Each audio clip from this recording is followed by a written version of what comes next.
नमस्कार. सखी सह्याद्रीमध्ये मी रूपलक्ष्मी चौगुले शिंदे आपल्या सगळ्यांचं मनापासून स्वागत करते. जागो ग्राहक जागो अशा प्रकारची जी जाहिरात आहे, हे स्लोगन जे आहे आपण विविध प्रसार माध्यमातनं, वृत्तपत्रातनं वाचतो, ऐकतो. या जाहिरातीच्या माध्यमातनं जनजागृती करणं ग्राहकांमध्ये हा उद्देश असतो आणि जगभरामध्ये आज अशा प्रकारची जनजागृती सुरू आहे असं आपल्याला चित्र दिसतं. पण याचं मूळ श्रेय द्यावं लागेल ते अमेरिकेचे माजी राष्ट्राध्यक्ष जॉन केनेडी यांना. कारण 15 मार्च 1962ला त्यांनी सगळ्यात आधी ग्राहकांच्या हक्कांची अंमलबजावणी केली आणि त्यांच्या या कार्याला सलाम म्हणून आज 15 मार्च आपण ग्राहक संरक्षण हक्क दिन म्हणून साजरा करतो. मंडळी, वास्तविक ग्राहक म्हटलं तर त्याची व्याख्या खूप मोठी आहे. म्हणजे अगदी राष्ट्रपतीपासून ते सर्वसामान्य माणसांपर्यंत, लहान मोठा, बाल वृद्ध, स्त्री पुरुष सगळेच या कॅटेगरीमध्ये येतात. म्हणजे एकूण आपण असं बघू शकतो की ग्राहक ही जी काही संघटना आहे, ही असंघटित सगळ्यात मोठी संघटना आहे असं म्हटलं तरी ते वावगं ठरणार नाही. पण आपण एकूणच ग्राहक म्हटल्यानंतर तेवढे जागरूक आहोत का? आज भारतामधली ती स्थिती आपल्याला दिसते का? किंबहुना ग्राहकांच्या संदर्भामध्ये संरक्षणासाठी काही कायदा आहे, आपला हक्क आहे, त्या कायद्याअंतर्गत आपण हक्क मागू शकतो, याविषयीची जागृती आपल्याला आहे का? स्त्रियांचा आपण विचार केला तर नेहमी हे प्रश्न पडतात की आम्ही दुधाची बॅग MRP पेक्षा जास्त किमतीत का विकत घ्यायची? बिस्लरीची बॉटल आम्हाला 5 स्टार हॉटेलमध्ये वेगळ्या किमतीत आणि सर्वसामान्य ठिकाणी वेगळ्या किमतीत का मिळते? असे असंख्य प्रश्न असतात.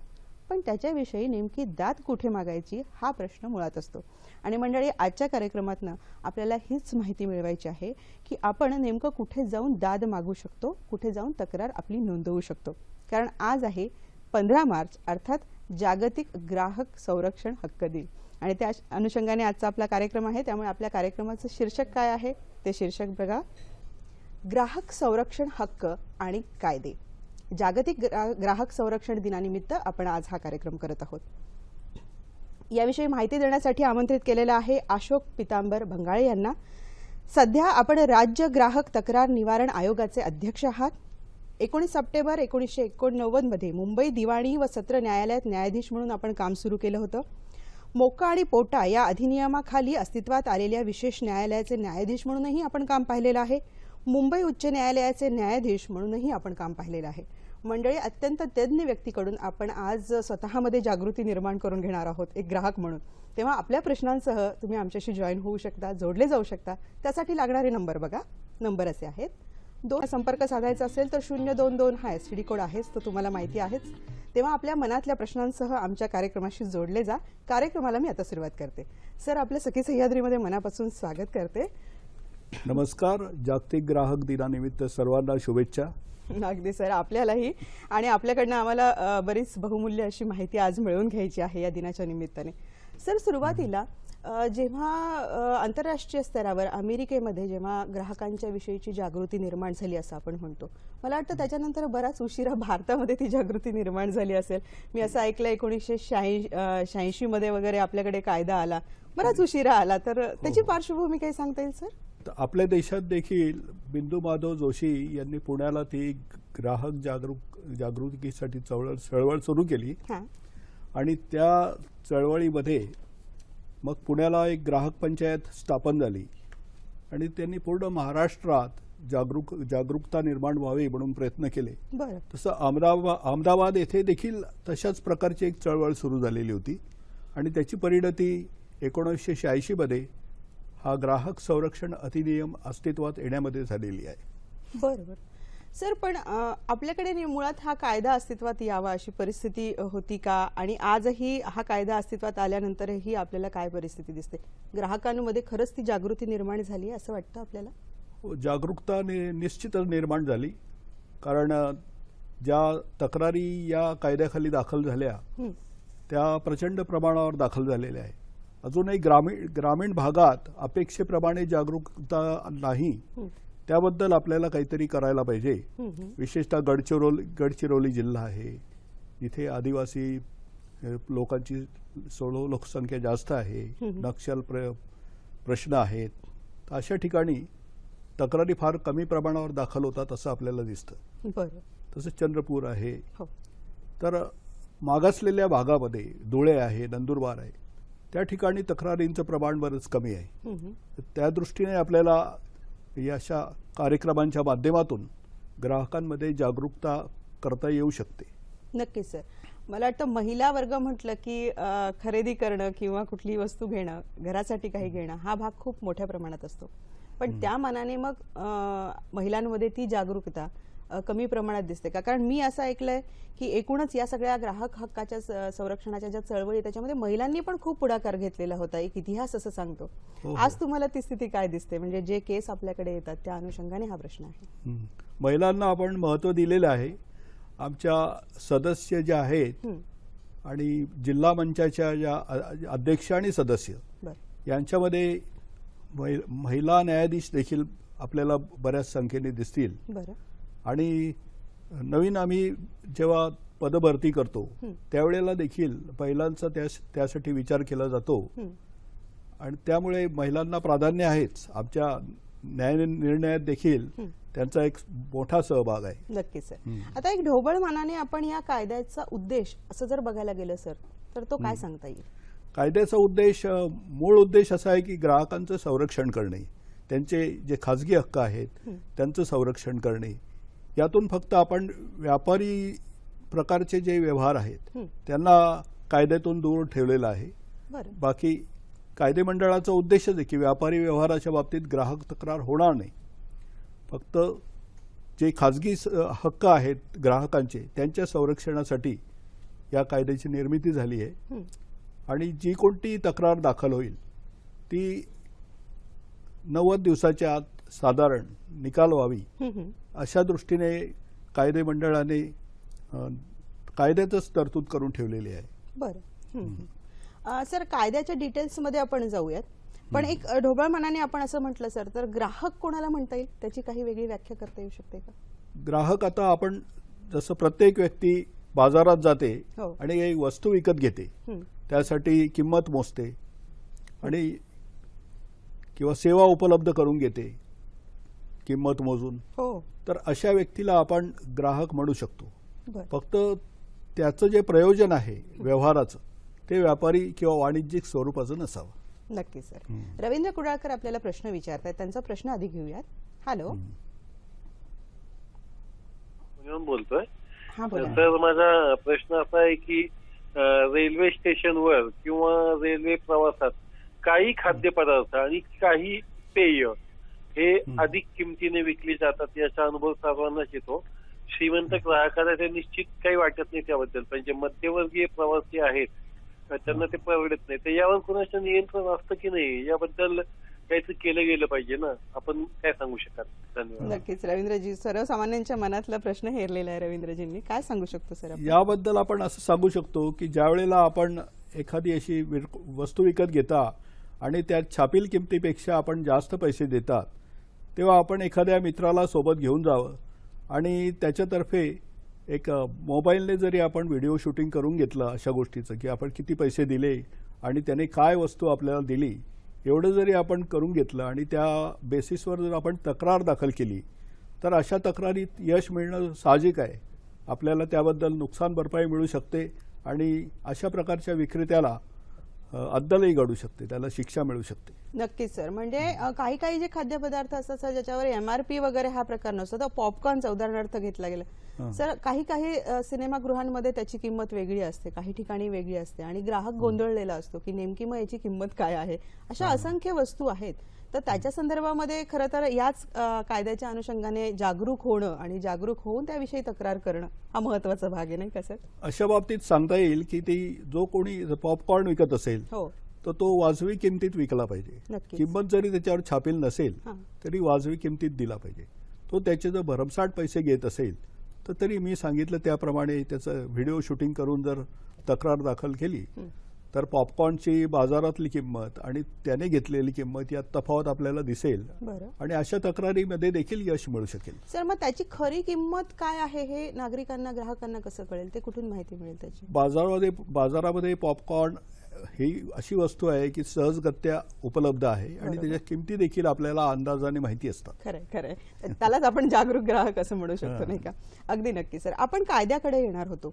थोडंसं विस्तृत करून आपल्याला या कायद्याची माहिती आज प्रेक्षकांपर्यंत पोहोचवणं फार महत्वाचं वाटतं सर.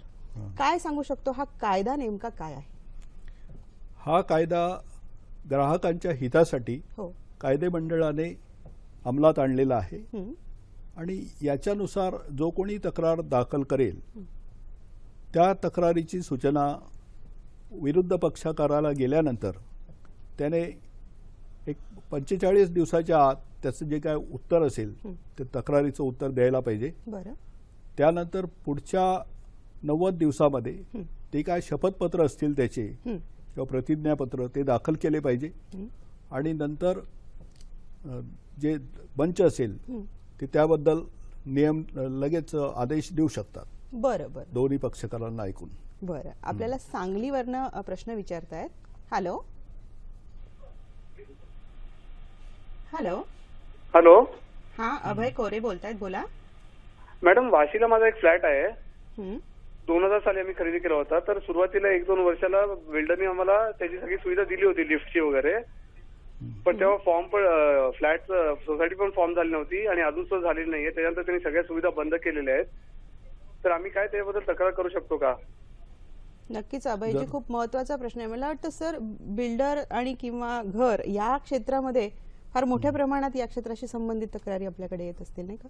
जरूर मोठ्या प्रमाणात तक्रारी याबाबतच्या प्रलंबित आहेत आणि हे आमच्या समोरचे नेहमीच्या समस्या आहेत. आणि ही जी यांनी समस्या सांगितली त्यात जर ॲग्रीमेंटमध्ये तसं असेल, त्यांनी ठराव करून घेतला असेल की लिफ्टची सुविधा मिळेल, त्यांचं पॉम्पलेट असतं बिल्डरचं, त्या पॉम्पलेटमध्ये त्यांनी काही वचन दिलेलं असेल तर त्या पॉम्पलेटच्या संदर्भात आणि ज्या ठरावाच्या संदर्भात ज्या कोणत्या अटी असतील त्या अटीनुसार आपण त्या बिल्डरला आदेश देऊ शकतो की याबाबत जरूर त्या स्टेप्स घेतल्या पाहिजे. लिफ्टची जी सुविधा द्यायची असेल तर त्याने दिली पाहिजे. नक्कीच. मला वाटतं या क्षेत्रामध्ये सर क्षेत्रफळाचा पण बराच गोंधळ असतो. बिल्डरनी क्षेत्रफळ वेगळं सांगितलेलं असतं आणि मुळात जेव्हा पोझेशन मिळतं तेव्हा गॅलरी वगैरे या गोष्टी गृहीत धरून क्षेत्रफळाचा हे केलेला असतो. तर ग्राहकांनी अशा वेळी पण दाद मागायला हवी का सर? ते त्या अनुषंगाने येऊ शकतं का? ग्राहक तक्रार निवारण कायद्यात तर आहेच. कलम 3 जे आहे ती तर कोणत्याही कायद्यात काही तरतुदी असतील तरी ग्राहक तक्रार निवारण कायद्याखाली आपण तक्रार करू शकतात. नक्कीच. आता तर रिअल इस्टेट रेग्युलेटरी ऑथॉरिटी ऍक्टही आलेला आहे, त्यात देखील आपण तक्रार करू शकतात. नक्कीच सर, अशीच आपण माहिती घेत राहणार आहोत. पण आपण आता त्या कायद्याच्या अंतर्गत जेव्हा चर्चा करतोय, कारण नेमकी तक्रार मागू शकतो पण कुठे तक्रार मागायची, त्याचं स्वरूप कसं आहे, या कायद्याचं स्वरूप कसं आहे, हेच आजच्या कार्यक्रमातून आपण प्रेक्षकांपर्यंत पोहोचवतोय. सर, तक्रार नेमकं कोण दाखल करू शकतो, कोणाला हक्क आहे? तक्रार कोणताही ग्राहक दाखल करू शकतो आणि ती दाखल करण्यासाठी त्याला तक्रारीमध्ये लिहावं लागेल की कोणत्या प्रकारची अनुचित व्यापारी प्रथा घडलेली आहे, बरं, किंवा कोणत्या प्रकारची कमतरता विकलेल्या सेवेत किंवा विकलेल्या वस्तूमध्ये आहे. अशी जर कमतरता असेल आणि अनुचित व्यापारी प्रथेचा अवलंब करण्यात आलेला असेल व्यापाऱ्याकडनं किंवा विक्रेत्याकडनं, तर अशा बाबतीत कोणत्याही बाबतीत तक्रार दाखल करता येऊ शकेल. सर, मला विचारायचं होतं, म्हणजे एखादी संस्था, एखादी व्यक्ती किंवा व्यक्तीच्या माध्यमातून एखादा प्रतिनिधी तक्रार दाखल करू शकतो का? याचं उत्तर घेते सर. सुरेश पाटील डहाणूवरनं प्रश्न विचारतात. आधी त्यांचा प्रश्न घेऊयात. हॅलो. हॅलो. हा, बोला. हा, नमस्कार. मी सुरेश हरिचंद्र पाटील बोलतोय. बोला. मी स्वतः म्हणजे ग्राहक न्यायालयाचा फायदा घेतलेला आहे ठाणे ग्राहक न्यायालयामध्ये. पण तिथे पूर्वी कसं होतं की पूर्वी स्वतःला आपली बाजू मांडावी लागत होती, पण आता ते वकील आणि बरेचसे टाइम लागतो. याचं कारण काय? बरं, नक्की सुरेशजी, तुम्ही आमच्या मुद्द्याकडेच आम्हाला वळवलेला आहे. मी जो प्रश्न विचारला होता सर की तक्रार कोण दाखल करू शकतो, तर पूर्वी त्यांनी सांगितलं की स्वतःहून केल्या जात होती, आता वकिलांच्या मार्फत करावी लागते, असं काही आहे का? नाही, वकिलांच्या मार्फत तक्रार दाखल करण्याची गरज नाही. ग्राहक स्वतः देखील तक्रार दाखल करू शकतो आणि स्वतः युक्तिवाद करू शकतो. वकील लावणं कंपल्सरी नाहीये? कंपल्सरी नाही, पण इच्छा असेल तर लावू शकतो आम्ही वकील.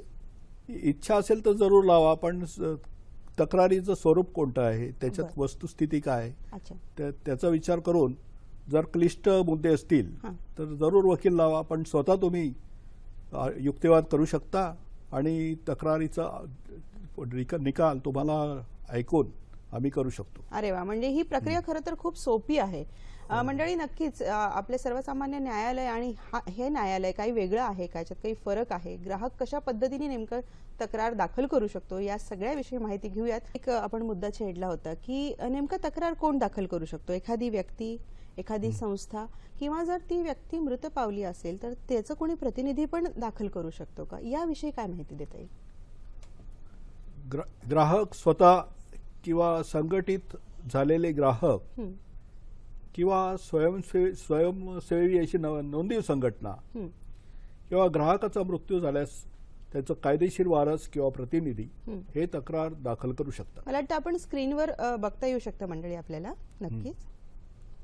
तर हे सगळे आहेत की जे तक्रार करू शकतात ना सर, म्हणजे प्रत्यक्ष तो व्यक्तीच असायला पाहिजे अशी काही गरज नाहीये.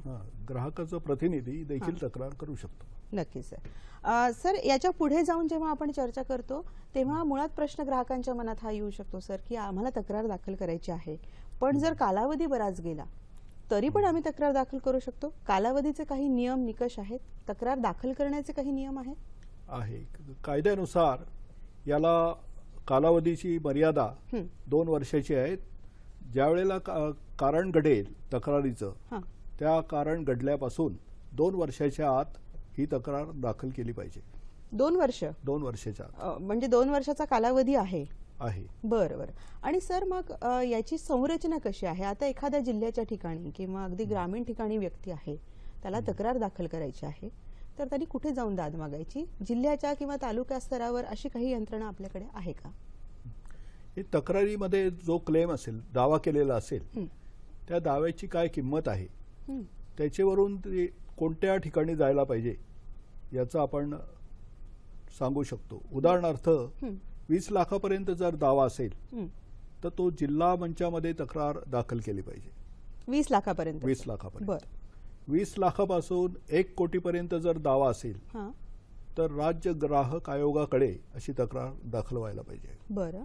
आणि 1 कोटीपेक्षा जास्त व्हॅल्यू असेल तक्रारीची तर मग राष्ट्रीय आयोगाकडे जायला पाहिजे. अच्छा, म्हणजे आपण दावा कोणत्या किमतीचा दाखल करतोय त्याच्यावर हे स्तर अवलंबून आहे. बरोबर त्याच्यावर सर? ही त्रिस्तर योजना आहे. बरं. मग सर त्या अनुषंगानेच या स्तरांची आणि एकूणच न्याय प्रक्रियेची थोडीशी संरचना आम्हाला सांगता येईल का? प्रत्येक जिल्ह्याच्या ठिकाणी एक जिल्हा मंच आहे. त्या जिल्हा मंचामध्ये अध्यक्ष असतात. त्या अध्यक्ष म्हणून जी व्यक्ती काम पाहते ती जिल्हा न्यायाधीश स्तरावरील अनुभवी अशी व्यक्ती असते. आणि त्या व्यक्तीच्या सोबत जे 2 सदस्य असतात त्यातली एक स्त्री सदस्य असते. बरं. आणि दुसरे पुरुष सदस्य असू शकतात. दोन्ही स्त्रिया सदस्य देखील असू शकतील.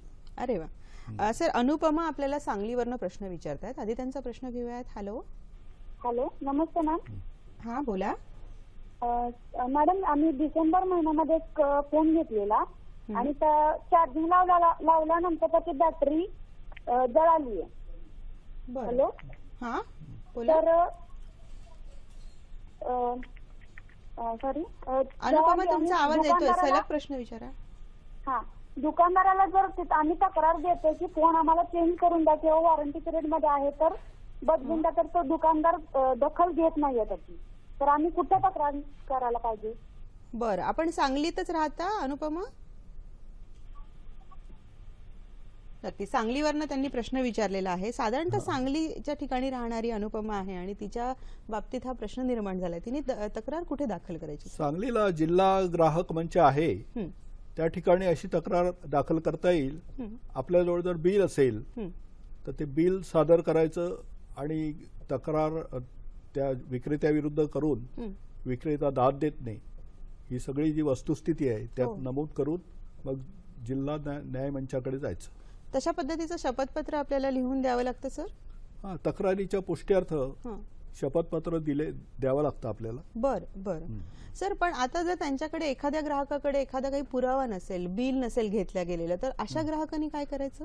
शपथपत्र असतं. आपण विक्रेत्याला सूचना देऊ तक्रारीची आणि त्याचं काय म्हणणं आहे त्याच्यावरून आपण त्याचा निकाल देऊ शकतो. त्याचा पुरावा आणता येईल की वस्तू विकत घेतली आहे आणि त्याच दुकानातून घेतली आहे, असा अतिरिक्त पुरावा देखील आणता येऊ शकतो. आणता येऊ शकतो. हल्ली सगळीकडे सीसीटीव्ही पण असतात, म्हणजे वेगवेगळ्या मॉल्स मध्ये वगैरे आपण बघतो, तर तसाही पुरावा ग्राह्य धरला जातो जर एखाद्याने तक्रार दाखल केली तर. ग्राहक मंचामध्ये असे पुरावे देखील ग्राह्य धरले जाऊ शकतात. बर सर, आणखी एक मुद्दा जो आहे, आता अनुपमांनी प्रश्न विचारला त्या अनुषंगाने स्मरणात आला की अनेक लोक अशा पद्धतीने आमिष दाखवतात ग्राहकांना की तुम्ही इतके इतके पैसे भरा आणि तुम्हाला काही वर्षानंतर त्याची दामदुपटीने रक्कम मिळेल वगैरे. तर हे जे काही प्रकार आहे याच्यामध्ये फसवणूक झाली असेल तर त्याची देखील तक्रार आपण ग्राहक मंचाकडे करू शकतो. जरूर करू शकतो आपण. कारण अनेक व्यापारी चाणाक्ष आणि धूर्त असतात. हो. आणि अनेक प्रकारच्या योजना ते जाहीर करतात. उदाहरणार्थ माल निर्यात झाला नाही, पडून आहे, त्याचं सेल लावतात, किंवा जास्त किमतीमध्ये म्हणजे 50% सवलत देऊन आम्ही वस्तू विकतो, किंवा बाय 1 गेट 4 फ्री वगैरे अशा प्रकारच्या काही जाहिराती असतात मिसलिडिंग. आणि ग्राहक त्या आमिषाला बळी पडून म्हणजे अगदी निकृष्ट दर्जाचा माल विकत घेतो आणि त्याची त्या मालाबद्दल तक्रार असते. अशा प्रकरणात देखील तक्रार होऊ शकते. बर सर, मला वाटतं मागच्याच आठवड्यामध्ये न्यायालयाचं हे आलेलंही होतं की बिस्लरीच्या बॉटलच्या बाबतीमध्ये आदेश आलेला होता की सगळीकडे समान त्याची किंमत असायला पाहिजे. MRP देखील आपण बघतो सर, तर वेगवेगळ्या बॉटलमध्ये वेगवेगळी दिसून येते. तर MRP बघूनच ग्राहकांनी द्यायला हवं, आता तो त्यांचा हक्क आहे. अशा वेळी त्यांनी मंचाकडे न येता तिथल्या तिथे कशा पद्धतीने हे प्रकरण सॉर्ट आउट करायला पाहिजे असं आपण सजेस्ट कराल? त्या बॉटलवर लेबलमध्ये लिहिलेलं असतं की MRP काय आहे. त्या MRPच्या बाहेर विक्रेत्याला किंमत घेता येणार नाही. बरं, हे देखील निश्चित आहे. त्यामुळे त्याच्यावर जर किंमत घेतली तर मग ग्राहक तक्रार करता येईल. बर सर, निकृष्ट दर्जाचा जो माल आहे त्याच्या बाबतीत जर आपण विचार केला तर शेतकरी हा वर्ग आपण थोडा डोळ्यापुढे ठेवूयात की शेतकऱ्यांना निकृष्ट दर्जाची बियाणं मिळाली वगैरे, तर अशा वेळी त्यांनी कुठे दाद मागायची, कशी दाद मागायची? त्यांना त्या बियाण्याचा जो दर्जा निकृष्ट आहे आणि त्यांचं त्यामुळे नुकसान झालं, शेतामध्ये लावलेले जे पीक आहे ते पूर्णपणे 100% उगवलं नाही आणि त्यात किती प्रकारचं नुकसान झालं याचा पंचनामा करून तशी दाद मागता येईल. तलाट्याला बोलवून पंचनामा करून घ्यायचा आणि पंचनामा केल्यानंतर मग त्या बेसिसवर अशी तक्रार करता येईल. बरं, औषधांच्या बाबतीमध्ये सर आपण या कायद्याचा आधार घेऊ शकतो का आणखी वेगळा कुठला कायदा आहे? जर औषध निकृष्ट दर्जाची किंवा एक्सपायरी झालेली किंवा आपण म्हणतो सिरिंजमधनं काही वेगळ्या प्रकारचे जर गोष्टी गेल्या तर आरोग्यालाच ते हानिकारक होऊ शकतं, तर अशा वेळी ग्राहकांनी कुठे तक्रार करायची? ग्राहकाने अशा बाबतीत आमच्याकडे तक्रार करता येईल. राज्य आयोग किंवा ग्राहक मंच जिथे त्या औषधाची किंमत बघून ग्राहक मंचाकडे, जिल्हा ग्राहक मंचाकडे अशा प्रकारची तक्रार करता येईल. बरं सर, मग ह्या तक्रारीसाठी सर्वसाधारणपणे आम्हाला एक प्रोसिजर थोडीशी नागरिकांना सविस्तर सांगा की सुरुवातीला आम्ही काय लिहून द्यायला हवं, कुठे जायला हवं, कशा पद्धतीचे आणि कोणते कोणते कागदपत्र आमच्याकडे असायला हवेत, याविषयी थोडी सविस्तर माहिती हवी आहे सर. उदाहरणार्थ तुम्ही एखादं इंजेक्शन घेतलं हो आणि त्याच्यात तुमच्या लक्षात आलं की त्या इंजेक्शन मध्ये काहीतरी फॉरेन बॉडी आहे, काहीतरी तरंगत आहे, हो, तर असं इंजेक्शन तुम्ही स्वतः टेस्टला लॅबोरेटरी प्रयोगशाळेत पाठवा किंवा त्या बाबतीत कुठून घेतलं त्याचं बिल, आणि अशा प्रकारचं जर फॉरेन बॉडी जर तरंगत असेल तर ते खरोखर अत्यंत चिंताजनक आहे आणि त्या बाबतीत तक्रार व्हायला पाहिजे. ग्राहकाने तेवढं जागरूक असलं पाहिजे की अशा प्रकारचं इंजेक्शन जर रुग्णाला दिलं गेलं तर त्याचा मृत्यू देखील होऊ शकतो. नक्की सर, ही खूप गंभीर गोष्ट आहे आणि त्याच्यासाठी ग्राहकांनी जागरूक राहणं फारच महत्वाचं आहे आणि तक्रार जरूर केली पाहिजे अशा बाबतीत. नक्की. राधिका आपल्याला पुण्यावरनं प्रश्न विचारतायत. हॅलो. हा बोला. माझा 2012 मध्ये मी कम्प्लिशन सर्टिफिकेट साठी PMC म्हणजे पुणे म्युनिसिपल कॉर्पोरेशनला अप्लाय केलं होतं, पण 2015 पर्यंत त्यांनी काही केलं नाही आणि कम्प्लिशन साठी मी जवळजवळ 8 खेपा घातल्यावर त्यांनी करून दिलं, पण तोपर्यंत मला गेल्या वर्षी म्हणजे 16 मध्ये मला त्यांनी कम्प्लिशन सर्टिफिकेट दिलं पण 12 मध्ये जे दिलं होतं तेव्हापासून 15 पर्यंत मला 3 पट काय म्हणतात property tax they had levied. आणि त्यामुळे मला ते 1 लाखावरती एका फ्लॅटवरती मी ऍडिशनल भरले. आणि मी सिनियर सिटीजन आहे, मी आणि माझे मिस्टर दोघंही. आणि जेव्हा मी बिल्डरला सांगितलं की कम्प्लिशन मला पाहिजे तर ते त्यांनी करून दिलंच नाही. शेवटी मी करून घेतलं. आणि दुसरा प्रश्न म्हणजे बिल्डरनी मला जी जागा दाखवली आहे प्लॅन मध्ये त्याच्या मानाने बाहेरची गार्डनची जागा कमी दिली आहे. तर ह्या दोन्ही ह्याच्यामध्ये मी काय करू शकते? नक्कीच राधिका, खूप महत्त्वाचा प्रश्न आहे. मला वाटतं अनेक नागरिकांच्या मनामध्ये अशा प्रकारचे प्रश्न असू शकतात, त्यामुळे सरांकडनं याचं उत्तर आपण सविस्तर घेऊया. राधिकाजींनी पुण्यावरनं प्रश्न विचारला होता. त्या सिनियर सिटीजन आहेत सर, आणि त्यांना पोझिशन मिळण्यासाठी खूप वेळ लागला आणि एक्स्ट्रा खूप सारे पैसे त्याच्यावर त्यांना खर्च करावे लागले. या सगळ्याला कशा पद्धतीने न्याय मिळतो सर? न्याय देताना या सगळ्याचा कसा विचार केला जातो? आता राधिकाजींनी तक्रार केली होती का या बाबतीत? त्यांनी जर तक्रार केलेली असेल तर त्यात काहीतरी आदेश मिळणं अपेक्षित होतं. बरं. कारण अशा प्रकारच्या ज्या तक्रारी त्या सर्वसामान्य आहे, बांधकाम व्यावसायिकांच्या विरुद्ध किंवा जे विकासक आहेत त्यांच्या विरुद्ध. हो. तर जी इमारत एखादी विकासक घेतो आणि त्याचा विकास करतो, त्याच्या आधी एक पॉम्पलेट इश्यू करतो. तो जे काही प्रिंटेड मटेरियल त्यात असेल ते त्याच्या बेसिसवर राधिकांजींना कोणती कोणती वचनं त्यांनी दिली होती किंवा काय काय त्यांनी त्या ठरावानुसार ॲग्रीमेंटनुसार कबूल केलेलं होतं ते बघावं लागेल. आणि यात यांना ऑक्युपेशन सर्टिफिकेट जे आहे ते दिलं का नाही ते देखील बघावं लागेल. त्यांचं म्हणणं आहे की कम्प्लिशन सर्टिफिकेट त्यांनी स्वतः घेतलं, पण कम्प्लिशन सर्टिफिकेट घेणं ही व्यावसायिकाची बांधकाम व्यावसायिकाची जबाबदारी आहे. बंधनकारक आहे. बंधनकारक आहे. कारण महाराष्ट्र ओनरशिप फ्लॅट्स ऍक्ट आहे, त्यामध्ये जर इमारतीत फ्लॅट ओनर्सची संघटना असेल, ते संघटित झाले असतील तर त्यांच्या सोसायटीला अधिकार आहे की त्या पूर्ण प्रॉपर्टीच्या बाबतीत, पूर्ण मिळकतीच्या बाबतीत त्यांना खरेदी खत करून मागण्याचा हक्क आहे. बरोबर. पण राधिकाजींनी जर कंप्लेंट दाखल केली नसेल तर आता त्या दाखल करू शकतात का? आणि दुसरी गोष्ट, 12 ते 16 एवढा जो कालावधी गेला सर, या वर्षामध्ये त्यांना जे काही जास्तीचे रक्कम भरावी लागली त्याहीपेक्षा मला असं विचारायचं की त्यांना जो काही मानसिक त्रास झाला त्यातला कुठेतरी गृहीत धरलं जातं का सर कॉम्पन्सेशन देताना? जरूर. प्रत्यक्ष त्यांचं जे खर्च झाला हो ते अधिक मानसिक नुकसानी जी असेल किंवा शारीरिक नुकसानी असेल, तकलीफ झाली त्यांना येण्या जाण्याची, वारंवार येरजारा कराव्या लागल्या म्युन्सिपल कॉर्पोरेशनमध्ये, तर सर्व बाबतीत ते नुकसान भरपाई मागू शकतात. बरं. आणि तक्रारीचा खर्च तो देखील वसूल करू शकतात. जे काही त्यांनी स्वतःसाठी खर्च केले पैसे ऑक्युपेशन सर्टिफिकेट मिळवण्यासाठी किंवा कम्प्लिशन सर्टिफिकेट मिळवण्यासाठी, तो खर्च बिल्डरने करायचा बंधनकारक असल्यामुळे बिल्डरकडनं ते वसूल करू शकतात. सर, त्यांनी जो मुद्दा नमूद केला की ते सिनियर सिटीजन आहेत, तर सिनियर सिटीजनसाठी आणखी आपण काही वेगळ्या पद्धतीची तरतूद आहे का आपल्याकडे की त्यांना कॉम्पन्सेशन मिळताना त्याचा आणखी जास्त विचार केला जातो का? हो, वरिष्ठ नागरिकांना आम्ही तर जसा अर्ज केला तर त्यांचा अर्ज आम्ही तातडीने निकालासाठी घेतो. बरं.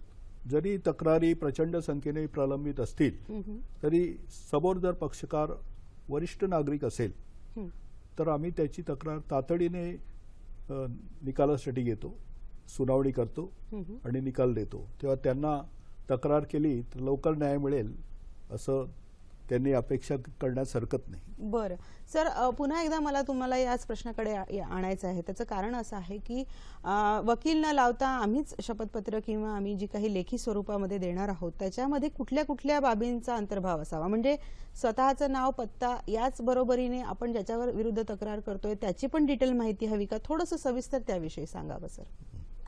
तक्रारदाराने स्वतःचं नाव, स्वतःचा व्यवसाय, त्यानंतर पत्ता, या सर्व गोष्टी त्या तक्रारीच्या सरनाम्यात नमूद केल्या पाहिजे. विरुद्ध पक्षकाराचं नाव, त्याचा पत्ता, ती कंपनी आहे किंवा पार्टनरशिप फर्म आहे वगैरे, या सगळ्या तपशिलात चौकशी करून त्यांचं देखील पूर्ण निदान पुरेसं वर्णन त्या सरनाम्यात दिलं पाहिजे.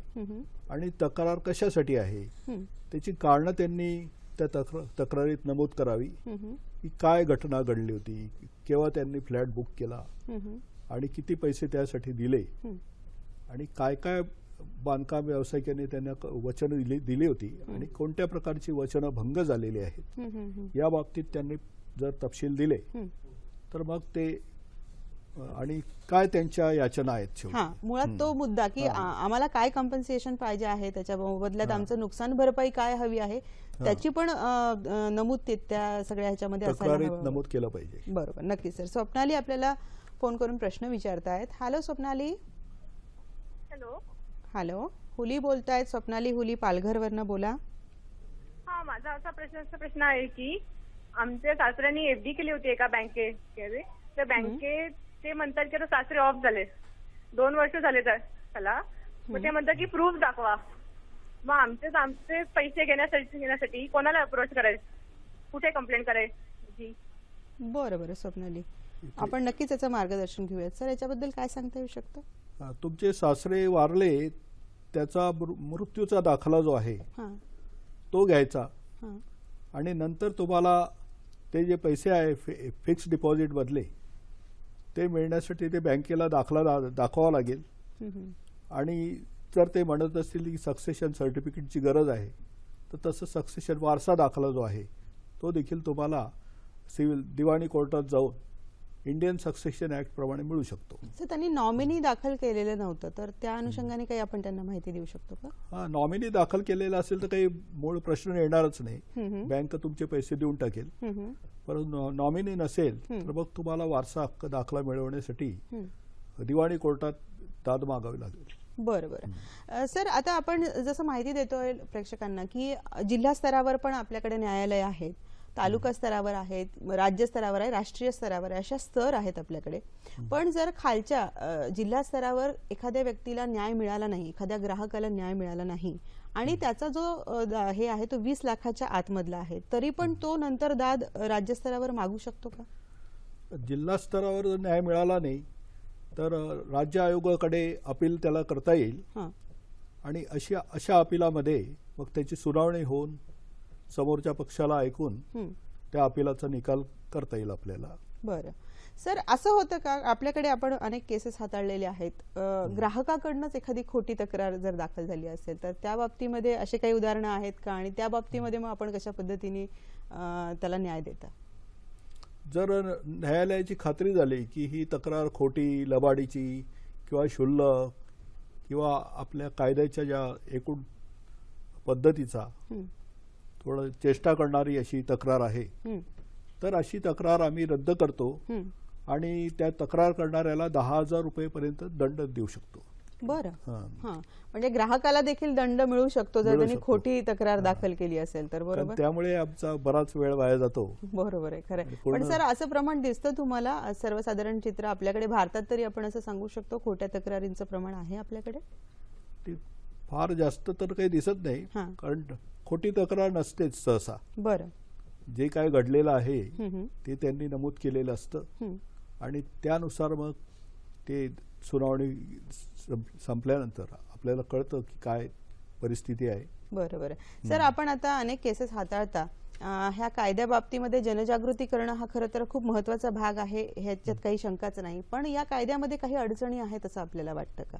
काही त्रुटी किंवा आणखी काही गोष्टींचा अंतर्भाव व्हायला हवा असं आपल्याला आपल्या अनुभवावरनं वाटतं का? आपलं काय मत आहे याच्यावर? कायद्यामध्ये ज्या अडचणी आहेत त्यासाठी नवीन कन्झ्युमर प्रोटेक्शन बिल सध्या आहे आणि पार्लमेंट त्याचा विचार करीत आहे. ज्या वेळेला अधिवेशन पूर्ण होईल त्यावेळेला नवीन अधिवेशनात कदाचित ते बिल कायद्याच्या स्वरूपात येऊ शकेल. नक्की 2015 पासून ते प्रलंबित आहे. बरं सर, एकूणच आता अशी तक्रार दाखल केल्यानंतर आपण म्हणता की त्या तक्रारीनुसार कॉम्पन्सेशन देता येतं, त्या पद्धतीने त्यांना आपण न्याय देता. पण अंतिम आदेश जी असते त्याची अंमलबजावणी नेमकी कशी होते त्याविषयी सविस्तर आम्हाला माहिती हवी आहे. फार महत्वाचा प्रश्न विचारला आपण, कारण अंतिम आदेशाची अंमलबजावणी झाल्याशिवाय ग्राहकाचं समाधान होऊ शकत नाही. म्हणून ग्राहकाने ज्या वेळेला असं एक्झिक्युशन ऍप्लिकेशन ज्याला म्हणतात तो आमच्या समोर केला तर कलम 27 प्रमाणे एक फौजदारी स्वरूपाची कारवाई आम्ही त्या समोरच्या पक्षकार विरोधी पक्षकारावर करू शकतो. बरं. त्याला आम्ही चौकशी करून तो जो आहे विरुद्ध पक्षकार त्याने खरोखर म्हणजे विचारपूर्वक जर तो आदेश मोडला असेल आणि ग्राहकाला नुकसान पोहोचवलं असेल तर ती नुकसान भरपाई तर मिळेलच, परंतु तो जो फौजदारी कारवाईमध्ये असं आढळलं की याने विचारपूर्वक अंतिम आदेशाचा बिमोड केलेला आहे, ब्रीच ज्याला म्हणतात, तर त्याला 3 वर्ष पावे तो तुरुंगवासाची सजा आहे. बरं. आणि दंड देखील त्याला आपण 10,000 रुपयेपर्यंत देऊ शकतो. बरं, म्हणजे तुरुंगवासाची शिक्षा देखील या अंतर्गत मिळू शकते जर तेवढा मोठ्या प्रकारचा जर गुन्हा केलेला असेल तर. बरोबर सर. अशा ठिकाणी आम्ही मानव दंडाधिकारी म्हणजे ज्याला डीम्ड ज्युडिशियल मॅजिस्ट्रेट म्हणतात तशा प्रकारे काम करू शकतो आणि त्या शक्ती विशेष करून न्यायालयांना देण्यात आलेल्या आहे. अरे वा. सर किशोर नगरकर वरळीवरनं आपल्याला प्रश्न विचारत आहेत. हॅलो किशोरजी. हा नमस्कार. नमस्कार. हा माझे 2 प्रश्न आहेत.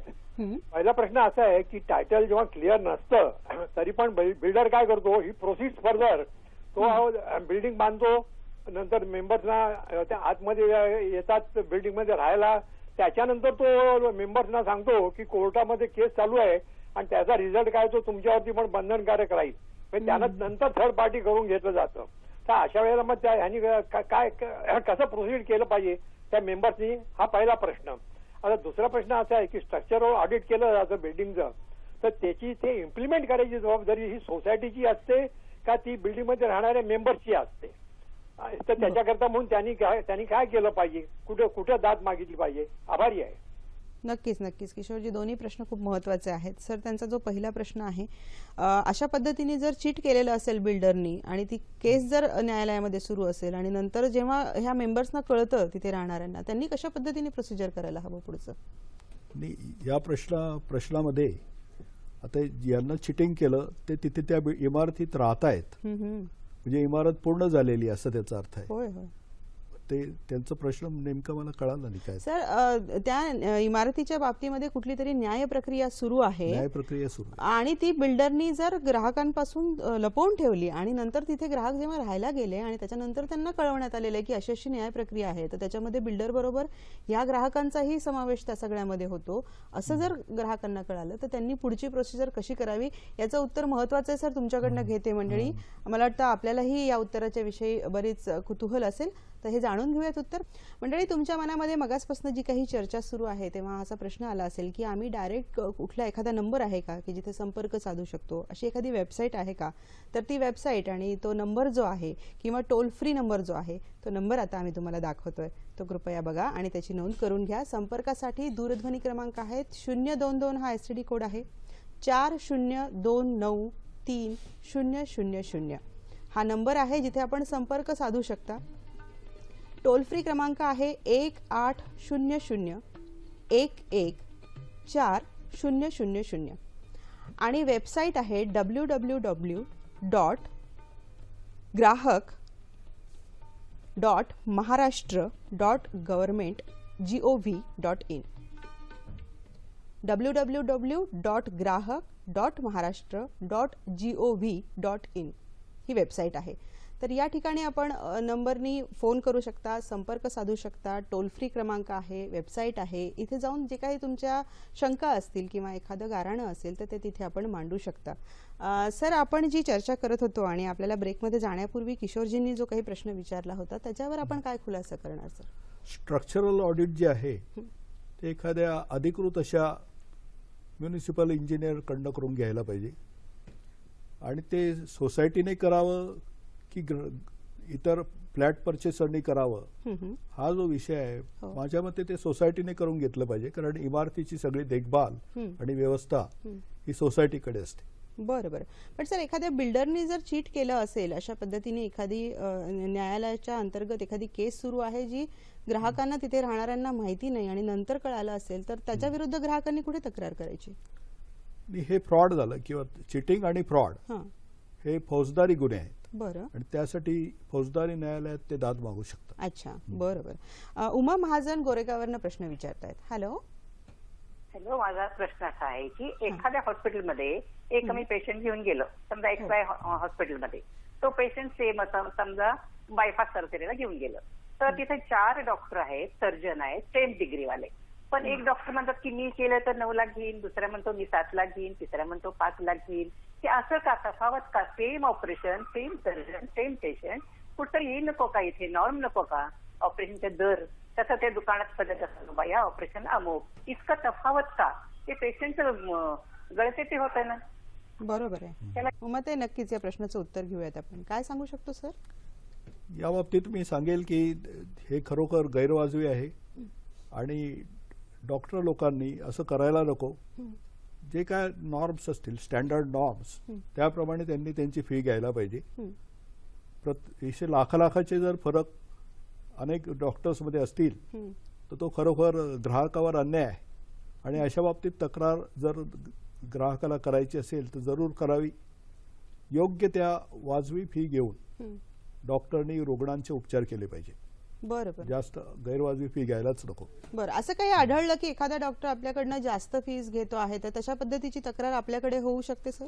जरूर होऊ शकते. बरं, एखाद्या डॉक्टरच्या निष्काळजीपणामुळे किंवा चुकीमुळे एखाद्या पेशंटला काही हानी पोहोचली तर त्याच्याबद्दलही तक्रार करता येऊ शकते आपल्याकडे? हो, या मेडिकल निग्लिजन्सच्या ज्या केसेस आहेत त्या आपण ग्राहक न्यायालयात करू शकतात.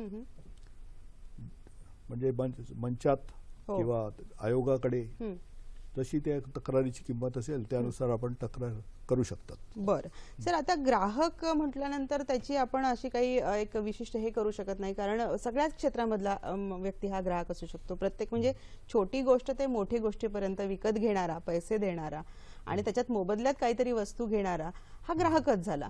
याची व्याप्ती खूप मोठी आहे सर. पण एक सर्वसामान्यपणे आपण जर असं त्यांना काही सूचना देण्याच्या संदर्भात विचार केला तर ग्राहकांनी दक्षतेच्या अनुषंगाने काय काळजी घ्यायला हवी असं आजच्या कार्यक्रमाच्या माध्यमातून सविस्तर आपण त्यांना सांगा. ग्राहकांनी सावध राहायला पाहिजे. जेव्हा आपण बाजारात जातो आणि एखादी वस्तू विकत घेतो तर ती वस्तू त्याची निर्मितीची तारीख काय, बरं, किंवा त्याची वापराची मर्यादा कोठपर्यंत आहे, ज्याला एक्सपायरी डेट आपण म्हणतो, ते सजगतेने ग्राहकाने बघायला पाहिजे. जी पण आपण वस्तू घेतो, आता फळ घेतलं तर आपण स्वतः बघून घेतो किंवा भाजीपाला घेतला तर आपण स्वतः ते खात्री करून घेतो की हे व्यवस्थित आहे. पण काही बाबतींच्या आता फॅन आपण विकत घेतो तर तो फॅन ब्रँडेड कंपनीचा असेल तर जास्त चांगला. तर असं थोडी ग्राहकाने सावधगिरी बाळगली पाहिजे. बरोबर. पूर्वी आपण म्हणत होतो की क्रेत्याने सावधान राहायला पाहिजे आणि भारतीय माल विक्रय अधिनियमाचं हेच तत्व होतं की क्रेत्याने सावध असायला पाहिजे आणि सगळी जबाबदारी क्रेत्याकडे असायची. त्यामुळे अशा प्रकारच्या तक्रारी फेल होत होत्या किंवा अयशस्वी होत होत्या, दावे डिसमिस होत होते. पण आता आमच्या कायद्यामध्ये असं आहे, ग्राहक संरक्षण कायद्यात जर काही दोषपूर्ण अशी सेवा असेल किंवा दोषपूर्ण त्याच्यात वस्तूमध्ये दोष आढळला तर त्या वस्तूला आपण बदलून देऊ शकतो किंवा त्याच्याबद्दल झालेल्या नुकसानीची भरपाई करून देऊ शकतो. तर अशा ग्राहकाने सजगतेने या गोष्टीत लक्ष दिलं पाहिजे. सर, आजच्या काळामध्ये थोडासा एक प्रश्न हा राहून जाऊ नये. ऑनलाईन खरेदीवर खूप भर असतो. इथे प्रत्यक्ष वस्तू आपण समोर बघत नाहीयेत. तो माल जेव्हा आपल्या घरात येतो तेव्हा बऱ्याचदा फ्रॉड झालेला आपल्याला दिसून येतं. अशा वेळी आजच्या या एकूण ऑनलाईन खरेदीच्या काळामध्ये आपण ग्राहकांना काय सूचना द्याल? आपण ज्या वेळेला ऑनलाईन ऑर्डर करतात आणि ती वस्तू तुम्हाला घरपोच येते त्यावेळेला त्याच्यासोबत एक बिलाचं लेबल असतं, ते आपण सांभाळून ठेवलं पाहिजे. बरं. म्हणजे आपली काही त्या वस्तूच्या बाबतीत तक्रार असेल तर लगेच ऑनलाईन तुम्ही आपण त्या विक्रेत्याला कळवू शकतात, जी काही कंपनी असेल त्याला, आणि त्या कंपनीकडनं आपण जी वस्तू जर पसंत नसेल तर परत केली पाहिजे आणि त्या बाबतीत नुकसान भरपाई मागितली पाहिजे. अशा बाबतीत देखील तक्रारी ग्राहक न्यायालयात होऊ शकतात. बरोबर आहे सर. एकूणच आपल्याला सर्वसामान्य चित्र आता थोडंसं सकारात्मक दिसतंय की आता ग्राहकांमध्ये बऱ्यापैकी जागृती निर्माण झाली आहे.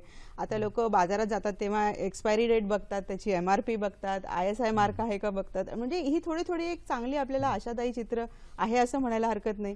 आणि ते ह्या आपल्या कायद्याचंच एक चांगली बाजू आहे. या कायद्यामुळे ते आपण यश मिळवलेलं आहे असंही त्या अनुषंगाने आज आपण म्हणू शकतो, नाही का सर?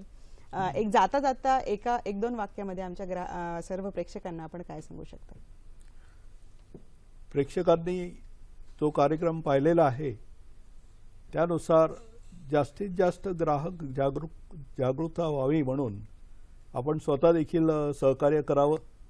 आणि कोणीही या बाबतीत जर असमाधानी असेल आणि त्याला वस्तू किंवा सेवा योग्य प्रकारे उपलब्ध होत नसेल तर जरूर अशा माणसांना सल्ला द्यावा की ग्राहक न्यायालयात जाऊन आपण तातडीने या बाबतीत निर्णय मिळवू शकता. आणि स्वस्त म्हणजे दिवाणी न्यायालयात गेले तर जास्त तुम्हाला कोर्ट फी वगैरे सगळ्या भानगडी करून वकील लावणे हे करावं लागतं. पण इथे ग्राहक न्यायालयात मात्र तुम्ही कमीत कमी पैसे खर्च करून आणि तातडीने त्वरेने न्याय मिळवू शकता. त्यासाठी आपण जरूर चळवळ करावी. अगदी. आणि या कायद्याविषयी जनजागृती करावी, जो आजच्या आपल्या कार्यक्रमातनं बऱ्यापैकी आपण यशस्वी झालोय असं म्हणायला हरकत नाही. मंडळी, आजच्या कार्यक्रमातनं जास्तीत जास्त माहिती आपल्यापर्यंत पोहोचली असेल अशी आशा करतो. या सर्व गोष्टींची आपण काळजी घेऊयात भविष्यामध्ये अशीही आम्ही आशा करतो. मंडळी, कसा वाटला आजचा कार्यक्रम? आमचे एकूणच सगळे कार्यक्रम आपण कळवत असता आणि ते जे काही कळवतात त्याचा पत्ता जो आहे तो मी तुम्हाला सांगते. तो पत्ता असा आहे www.facebook/sakhisayadri.dd, sakhisayadri@gmail.com. हा आमचा पत्ता आहे. इथे आपल्या प्रतिक्रिया अवश्य आम्हाला कळवा. सर, आज आपण आलात आणि खूप मौल्यवान माहिती आजच्या दिनी दिली त्याबद्दल सखी सह्याद्रीच्या वतीने मी मनापासून आपले आभार मानते. Thank you sir. धन्यवाद. मंडळी, धन्यवाद. आपणही सहभागी झालात त्याबद्दल. पुन्हा भेटूयात नवीन कार्यक्रमामध्ये नवीन विषयासह. तोपर्यंत नमस्कार.